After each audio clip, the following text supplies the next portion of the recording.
All right, everybody, welcome to the Locked On Avalanche podcast, part of the Locked On Podcast Network. Your team every day. I'm your host, Chris Maselli. With me, as always, Mr. Shaggy Von Doom, Kyle Sullivan. And on today's episode, a couple things to get to. We have a really good article in The Athletic from Peter Baugh about Nazem Kadri, kind of like a behind-the-scenes kind of look on how things went for him after the trade from Toronto to Colorado.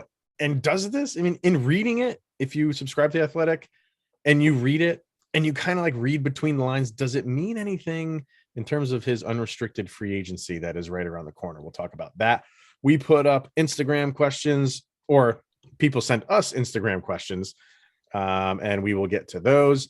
And then the yearly NHLPA Player Poll, we'll get to that as well. Kind of like a fun thing that they do. They ask them a bunch of questions and they answer them, much like we just did on Instagram. So it's a question and answer type of episode today, I guess. But first things first, thank you for making this your first listen of the day. Always appreciated. Follow the show on social media outlets, LOPN_Avalanche on Twitter, Locked On Avalanche on Instagram. Questions, comments, concerns, opinions, lockedonavalanche@gmail.com. And follow the show over on our YouTube channel, over on YouTube. Hit subscribe, get notified when a new show goes live. All right, sir, let's start with your favorite player, Mr. Nazem Kadri, back in action recently. And I think we are all looking forward to how the playoffs go for him this year on a number of levels. One, just because the Avs need him. And two, I think a lot of people are always going to be there, arms folded, saying, when's the next hit coming? You know what I mean? But if you read that Peter Baugh article that's over on The Athletic, it's really good. If you follow the Avs day in, day out, I guess it's nothing new, but with the exception of you get a firsthand experience more or less from his wife about how he took it being traded and from Toronto to Colorado. And he kind of, the interesting thing about it is the phone call from Toronto Maple Leafs GM Kyle Dubas to Nazem Kadri was less than a minute. Called him up. That's a guy who gave you 10 years. Yeah. And in less than a minute, you're like, hey, you're traded. So long. Thanks for all the fish. Yeah. And so, you get a really good firsthand experience from his wife, and she was pregnant. I think she gave birth 2 or 3 days after that they told him he was traded. A lot of good things from that aspect. So you have him, and he was upset about it, obviously. So you have him, being traded from Toronto when he didn't want to be, and he felt like they gave up on him because of what had happened in the postseason. Then he goes to Colorado, has that hit against St. Louis, gets suspended again. We all know the story. And a lot of people were calling for Colorado to trade him because this is his MO. And he's fighting like heck for it to not be. Yeah. So what does Joe Sakic do? He does the opposite of what Toronto does. They support him. They back him. So my question is, in reading that, does that affect his unrestricted free agency? Because he's having a hell of a year and everybody's like, oh, he's due for an increase. So if do you think he goes to Colorado like Joe Sakic and says, look, I know I'm due an increase, but I'm not going to make it crazy because you guys backed me. So I'm going to make this a team-friendly deal and not ask for the moon. Yeah. And you can kind of see it with his production this year. It's completely different than it was last year. He's focusing more on, and like you can see it with his numbers, he's focusing more on the hockey IQ and everything that's going on in the game. And you can see that with his offensive production and everything that's going on. And it's like he's repaying the favor because everybody was more than happy to let him go to Seattle, make him an offseason move. After the playoffs last year, there was a large amount of the fan base that were ready to move on from Nazem Kadri because it was more of the same. Sakic did the opposite, like you said, and Naz has already changed his game, been a lot smarter, been a lot more efficient, been out of the penalty box a lot, which is surprising. and he's not gooning it up in games that he should. So when it comes to, like, we've always said, like, come to the assumption that, yeah, he's going to go after money. But after you see this Peter Baugh article in The Athletic, you kind of really think about it. Like, maybe he's going to be another one of those that, have the loyalty, like the quote unquote hometown discount. Like, you stuck up for me and I'll help you out. Because there's a couple of UFAs that are in that same boat. Yeah. That could make the same case. Well, we talked about one, I think last week or a couple weeks ago, or yeah, I think it was last week, about Don Nichushkin. Mm-hmm. Does he do the same thing in a different way? But thank the Avalanche for, not giving up on him, reinvigorating his career. You know what I mean? Like, and he seems like a guy who has some loyalty to him. I think he's going to want an increase. Talking about Nichushkin. But again, I think it's going to be one of those things where it's like, here's my number. Let's see if we can make this work. And maybe, it's very rare where guys turn down. Like, look at Philip Grubauer. If guys are given an astronomical number, not that he was, I mean, the Avs and him were close, but if there's a team that is giving, like, if for whatever they can give, like Nichushkin, and there's another team out there that's giving him like $2 million more per year, that's very tough to turn down. Then it comes to what do I want? Like, am I okay with the money and I just want the championships? Then I'll stay. And I think the same goes for Kadri. I think a lot will come down to this year for him. If they win it this year, he can check that off. And then I feel like he goes and cashes in somewhere else. It's kind of just my gut feeling.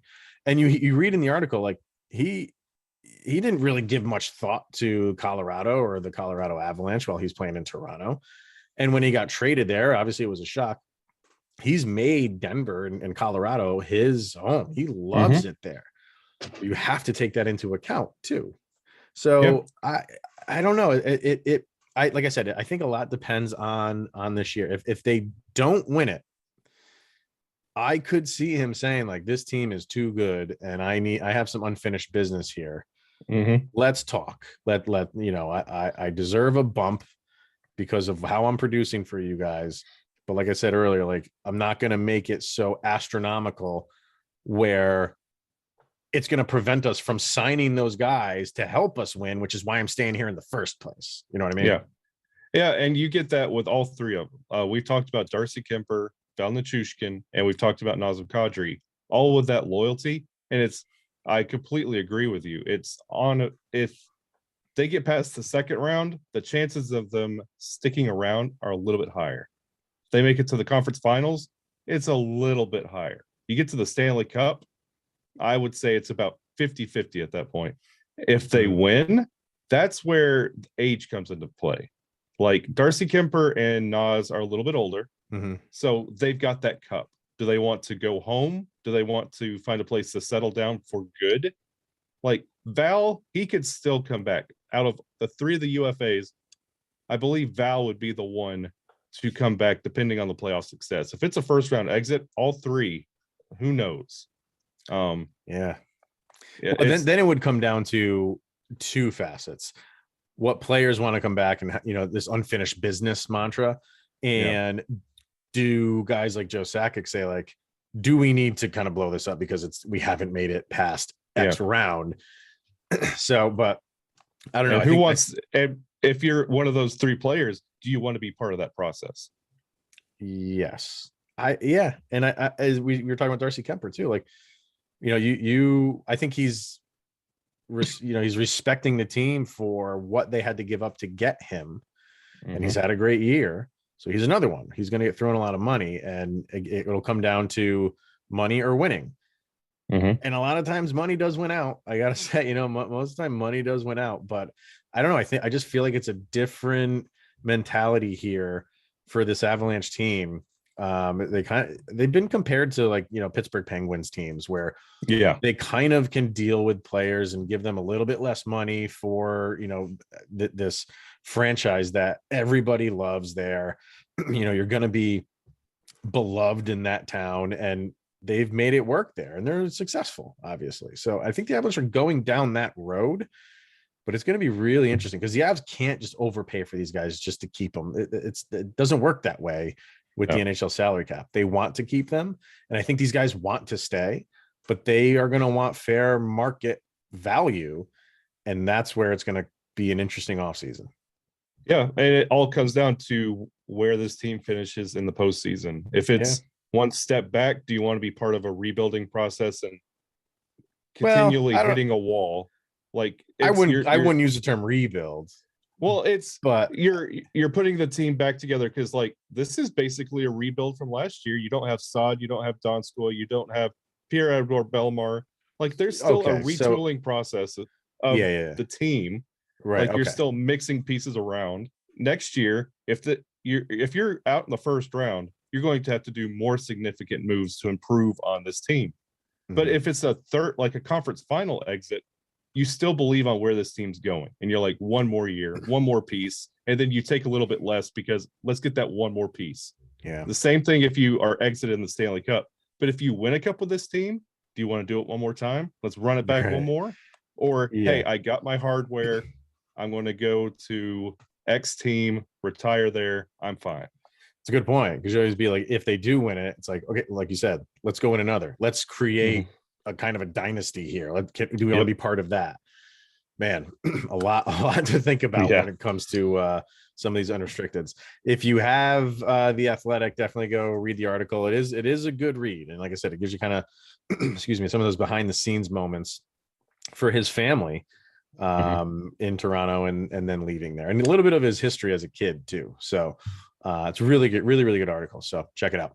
All right, let's hear from Shady Rays, and then we'll get to some Instagram questions. All right, so Shady Rays, very nice, sir. Is an independent sunglasses company that gives you the features of a $200 pair of sunglasses for a fraction of the price. That means polarized lenses, well-constructed, durable frames, and premium high-end finishes. If you're not watching on YouTube, I think everybody needs to convert over there right now. Also, something you won't find anywhere else is Shady Rays' insane protection program. Shady Rays includes lost and broken protection on every pair. They will send you a brand new pair if you lose them, no matter what happened. Give them a try, and if you don't love them, you'll be paying nothing. It's as simple as that. Plus, 10 meals are donated to fight hunger in America when you shop with Shady Rays exclusively for our listeners. Head to shadyrays.com and use the promo code locked on to get 50% off 2 or more pairs of polarized sunglasses.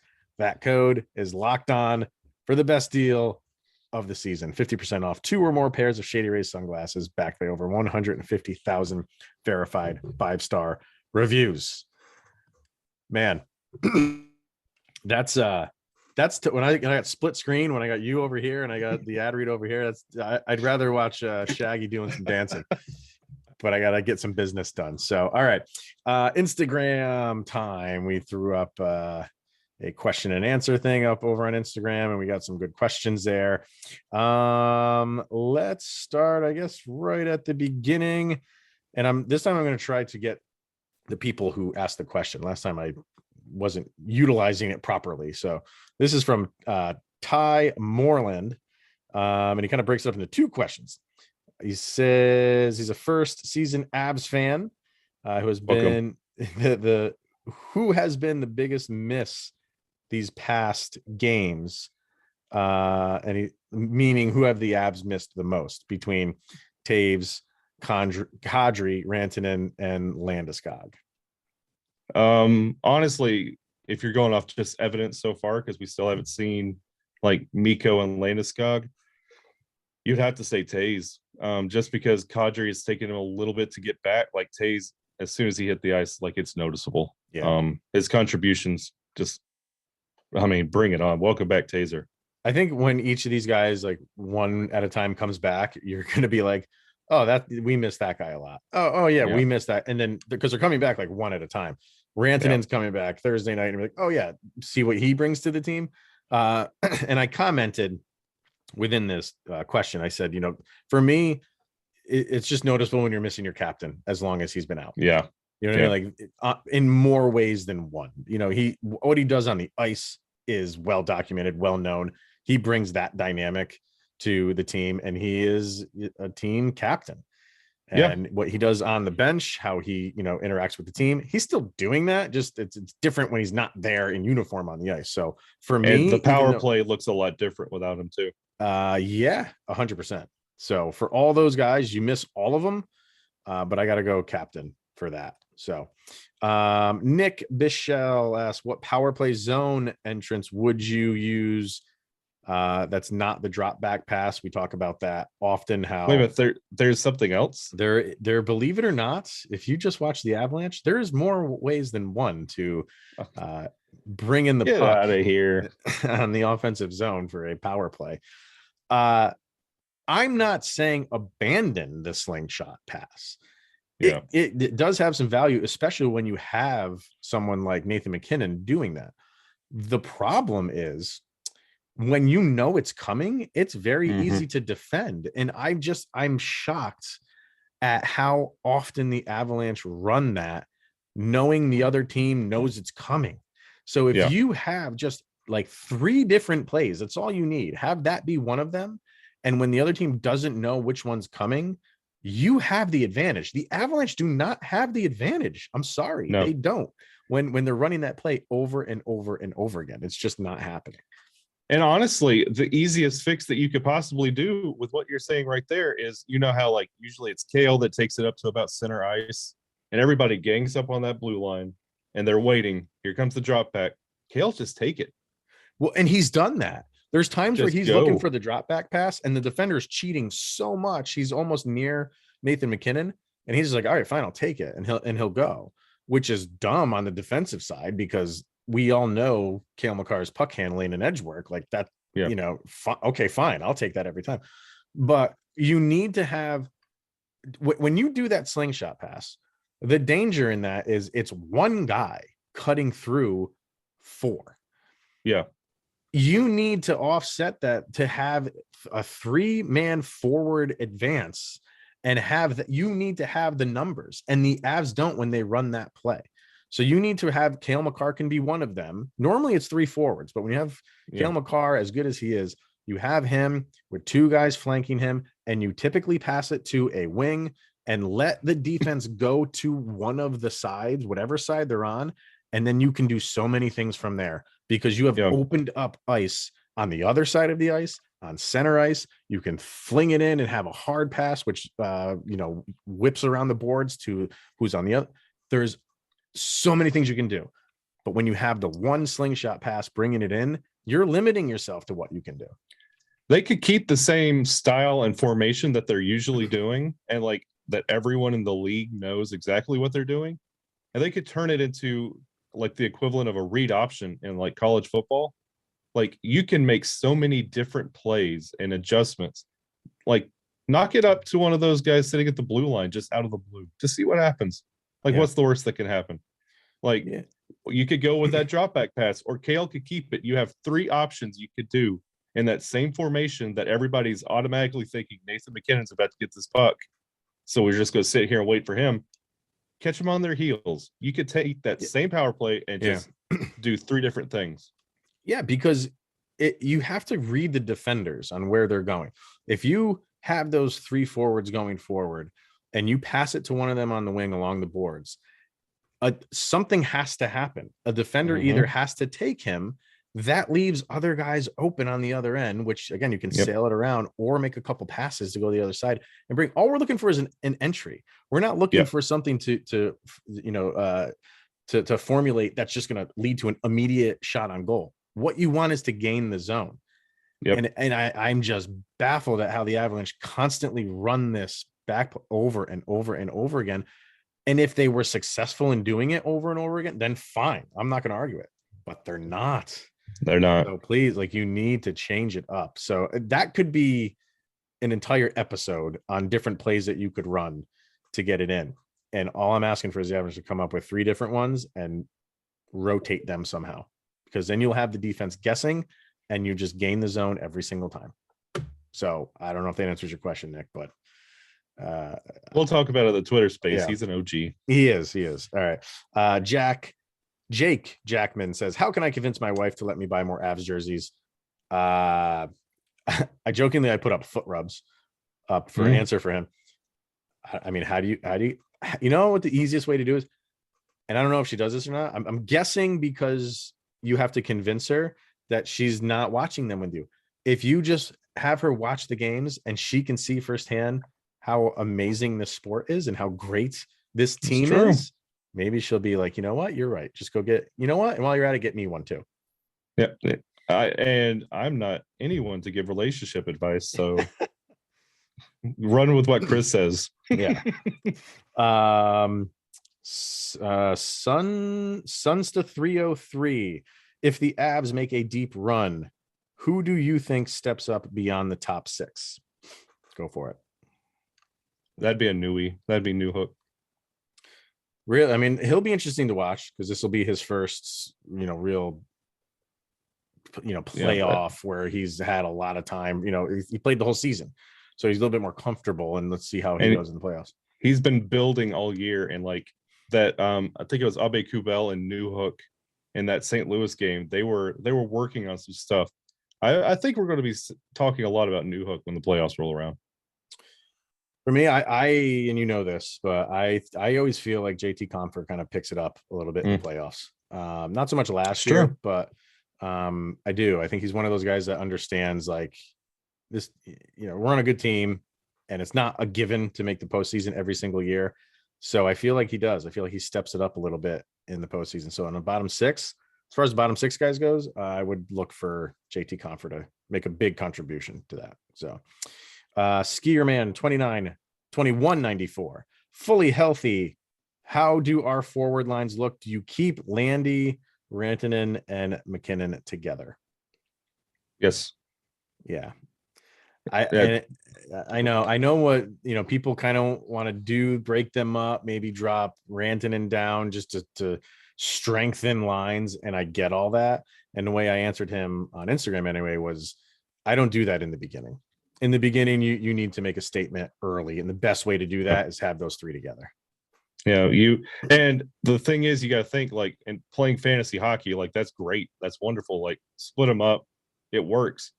But Bednar's reaction when things don't go well is put them back together, and it's going to be hard to have one of them short shifting and then have everyone's minutes kind of off, and you're missing 2 or 3 shifts getting everything back to normal.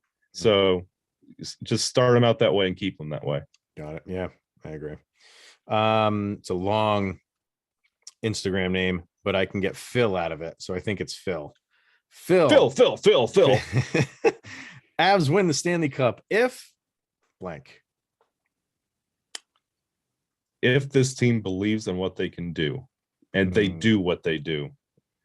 As long as like this team knows what they're capable of, and when they have that fire and that mojo, they could beat anybody. But once they start getting cerebral and in their own head, then it gets iffy. I like that answer is like, the mental side of things.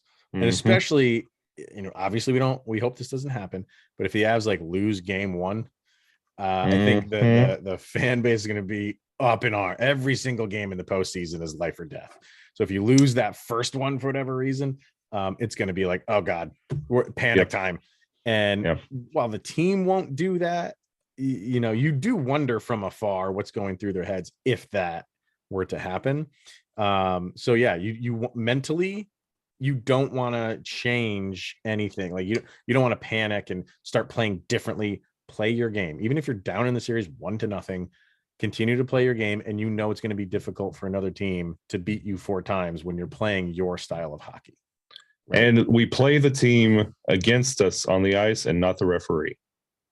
Yes, I 100% agree with that. You can't go down that road because then that's just that's a horror show for the current game and down the road because you're not going to get the calls then either. For me, I told him the playoffs come down to goaltending. It really does. You're going to get your goals from this team, and that's true for every team. You know what I mean? Goaltending is. It just gets amped up, and it's like pitching in the postseason for baseball. So, and there's a lot of questions. You have a lot of questions about this team in the postseason. Can Kadri not commit a flagrant penalty to get suspended? Yes, I think we can all, I don't want to say assume, but know that he's not going to do anything egregious. And a lot of people are looking at Darcy Kemper And can he continue his regular season into the postseason, which they're questions. They are questions. So, and finally, our good friend Beth says, this wager, Avs win the cup. I'll get a jersey. Who should I get? Which is a good question, because if someone's never bought an Avalanche jersey, do you go current or do you go like one of the legends from yesteryear? If this team wins a cup and this is your first Avalanche jersey, you get Landeskog with the Stanley Cup patch. I was thinking the same thing. You go captain with the patch is nice. Okay, I can't argue that. Yeah, that's like this is his cup. Like this, Gabe Landeskog will signify this Stanley Cup win, regardless of his production. Yeah, that's the jersey you go after. I think that's the right answer. So, all right, let us know if your answers to any of those. Hit us up on, I'm sure YouTube fam will be posting their responses to all those questions too. So, all right, let's hear from Bet Online and then knock out this NHLPA player poll, which is kind of fun. BetOnline.net, your number one source for all of your betting stats and sports info. Find all of the latest sports developments, league reviews, and news, including this year's basketball playoffs. And I was say baseball playoffs. Like, no, that's a long way away. We still got a while for that. And the start of the Major League Baseball season. There it is. BetOnline is your continued source for all of your sporting wagering information, from live betting to playoffs, esports, and more. Head to the website today or use your mobile device to learn more about the trends and the action. It's betonline.net. It's where the game starts. NHLPA polls their players, and this year's poll was released. You can go to the NHLPA.com website. And they throw them up there. I don't know, there's like maybe like a dozen questions. We're not going to hit every single one of these, but they kind of ask questions like, here's one: if you need to win one game, who is the one goalie you would want on your team? So things like that. Like, I think Vasilevsky's going to get that till the end of days. Maybe Shesterkin comes into play, but they ask him stuff like this. So there's some kind of fun ones about who has the best ice and things like that. We'll kind of jump around to some of these that include Avalanche players. And here's one: if you need to win one game, who is the one skater you would want on your team? Connor McDavid running away 42%, Sidney Crosby 17%, Victor Hedman is third at 6.7, Barkov at 3.5, and our good old Nathan MacKinnon comes in at 3.3. Should he be higher on that list? Definitely over Barkov. Yeah, I mean, they're 0.2 tenths apart from each other, but yeah. Florida and their votes. Man, did they look at the Chads in this? Yeah, there's a hanging Chad there somewhere. Yeah. But Victor Hedman coming in third there. Hey, I mean, honestly, you really can't argue with that one. Like Hedman, he's got a long, he could take it over. Who is the best stick handler? Patrick Kane wins that running away, 57%. Connor McDavid in second at 22. And third place, Nathan MacKinnon, 5.3. And we've been critical of Nathan MacKinnon's stick handling. Sometimes he overhandles the stick. Yeah. But he is a very good stick handler. And talk about falling off a mountain with those percentages. Like, Patrick Kane gets like a 55% of that pie. And then McJesus with 22.8. And then here comes Nate the Great with 5.3. Like, if Kane and McDavid make up basically 75% of all votes. That's a consolation prize there, Nate. Like, and yeah, he's either really good or really too good with the puck. Mm-hmm. So I don't know. That just felt weird in that poll. Yeah. Let's see. What's this one here? Which player do you wish you could shoot like? There's no Avs on here, believe it or not, in the top 6 anyway. Ovechkin wins it. And I mean, he's got a good shot. Don't get me wrong. I would love to play hockey and my career be standing in the face-off circle waiting on somebody to pass it to me. I don't know, man. Like, that would be a Cale Makar category. Well, this is one where I I'm a little bit shocked Cale Makar's not on here. Who's the most complete player? Sidney Crosby wins it at 29.5%. Barkov at 20.5%. Where's this Bergeron, Barkov love coming from? I don't know. Bergeron 19.5%, Connor McDavid at 9%, and Anze Kopitar at 2.6. What is, and maybe it's just because Cale Makar is, he's still young. I feel like in the next year or two, he is going to ascend up this specific question. Yeah. Where's his deficiencies? I don't know. Like, I honestly, like, looking at the results of that poll, like, Cale Makar should be in the Kopitar spot because Kopitar's not even the best player on his team. Yeah, it's just an odd one. It's nothing like one. He's not the same Kopitar that Like, I don't know if that is a see you later Kopitar. Good luck with the rest of your life after your career, but that's a Cale Makar category. Yeah. Which NHL arena has the best ice? And I've heard this before, just to kind of like in past, not in any like deep conversations I have with people, but the Bell Center in Montreal, I've heard is the best ice. The top 3 here are Canadian. Is that any shock? Bell Center in Montreal, Rogers Place in Edmonton, and the Canada Life Center in Winnipeg, the top 3. But the 4th one, shocked me. Shocked me. T-Mobile for Vegas. Anything to do with Vegas and just down on right now. So I'm sure it's a lovely now arena. Like, I understand Minnesota being in there. They should know a thing or two. And right. MSG also was a shock. I did not think that would be premium ice. Yeah. But it's low. It's like 2.8%. So it's not like it's. I want to know like they don't give you all of them. I wish they'd give you. They give you the percentage of the other votes. And it was 19.8. Yeah. Voted other. Yeah. I want to know what those other are. Bennington probably wouldn't vote for Colorado after his complaints with Ball Arena ice. Yeah, no, whatever. Which player do you least enjoy playing against, but would like to have on your team? So that could go one of 2 ways. It could be like, I hate playing against this guy because he's a goon and I always have to look over my shoulder, or it could be because they're so damn good and I'd rather have them on my team. And I think that goes for 1 and 2. Number 1, Brad Marchand. Nobody can stand the guy if he's not on your team. And then number 2 is Connor McDavid.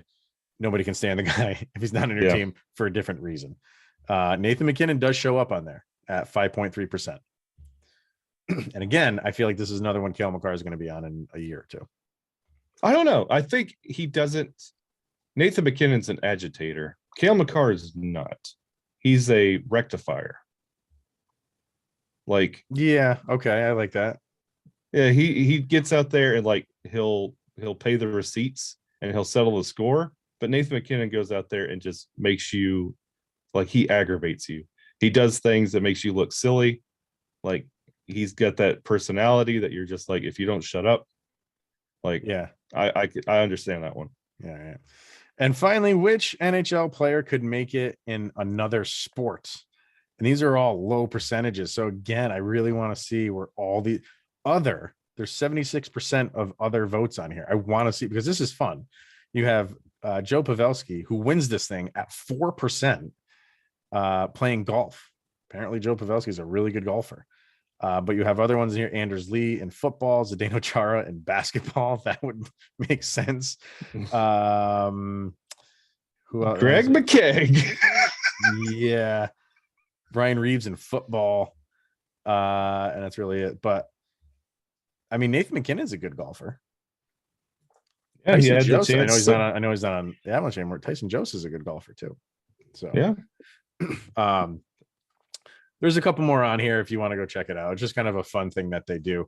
I'm looking forward to, again, to kind of like pump up the Athletic. Not that they need it. They do one in the off season too. That's a lot of fun, where they talk about the refs. They get into more on who they completely hate as an opponent. Usually Marchand has that running away. Like, they do a really good one in the off season too. So they do for that one. And this is good because you can go back. They've been doing this since 2017, 2018, and you can check those polls as well for this thing right here. So it's good stuff. I bet you Barkov wasn't on last year's list. I don't know how he snuck in there. So bizarre, but whatever. Very weird. Yeah. All right, everybody. Avs and Nashville tonight. So Kyle and I will be back tomorrow to discuss all that. Avs get a point in any fashion. They have set the new record, the new bar for most points for the franchise. So let's get that. Get Mikko back. They don't have Sorrows. That's true. Things are looking good. Yeah, he's shut down for the rest of the year. I mean, it's only a couple of games, but yeah, he won't be there. So, and you're on home ice, which is your last home ice game of the year before the playoffs start. So let's have the final game of the season at Ball Arena be a victory. All right, guys, that will wrap it up. Thank you for tuning in and making your first listen of the day. Always appreciated. Go check out Locked On NHL. Make it your second listen of the day. Get caught up in everything going on around the league. Until tomorrow, he's Mr. Shaggy Von Doom. Kyle Sullivan, make sure you join his Twitter space while the game is going on. I am Chris Maselli, and this is the Locked On Avalanche podcast. We'll see you guys tomorrow.